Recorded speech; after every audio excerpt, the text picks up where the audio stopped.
যে হঠাৎ করে একটা ঘটনায় বিশেষ বিশেষ কারণে একটা করে প্রতিবাদ করলাম আমার প্রয়োজন মতন।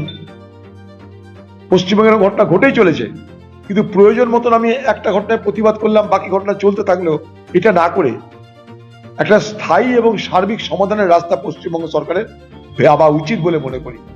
সেই হিসাবে অনেক প্রস্তাব আমি এর আগেও দিয়েছি, আজও দিচ্ছি। সেটা হচ্ছে যে পশ্চিমবঙ্গ সরকার পরিযায়ী শ্রমিকদের জন্য বিশেষ পরিচয়পত্র ইস্যু করুক, যেখানে তাদের ডিটেলস থাকবে, যাতে কোথাও বিপদে পড়লে সেই স্থানীয় এলাকার পুলিশের সঙ্গে সেখানকার পুলিশ বা প্রশাসন যোগাযোগ করতে পারে। এক। 2 নম্বর, কোন কোন রাজ্যে আমাদের পশ্চিমবঙ্গের পরিযায়ী শ্রমিকের সংখ্যা বেশি, সেই সব রাজ্যে একটা করে অফিসার নিয়োগ করা হোক, যাতে পরিযায়ী শ্রমিক সেখানে বিপদে পড়লে তাদের সঙ্গে যোগাযোগ করতে পারে।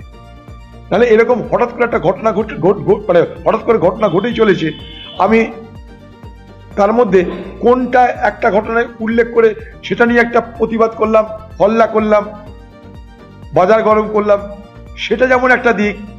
আমি বলতে চাইছি যে স্থায়ী সমাধানের জন্য পশ্চিমবঙ্গ সরকারের ভাবা উচিত। পশ্চিমবঙ্গ সরকার যেগুলো করছে সেগুলোর পিছনে কোনো স্থায়ী সমাধানের রাস্তা আমি দেখতে পাচ্ছি না।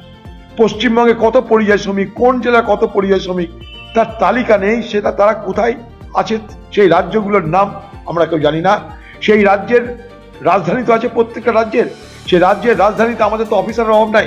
তাদেরকে বিশেষভাবে সেই সমস্ত পরিযায়ী শ্রমিকদের ভালো মন্দে যাতে তাদেরকে ব্যবহার করা যায়, তাদেরকে তারা যাতে নজর দেয়, তার জন্য একটা করে অফিসার নিয়োগ করা হোক, ইমিডিয়েট নিয়োগ করা হোক। নাহলে আমি দেখতে পাচ্ছি বিশেষ ঘটনায় আমরা চিৎকার করলাম, টিভির পর্দায় চলে এলাম, বাকি ঘটনা চুপচাপ থেকে গেল।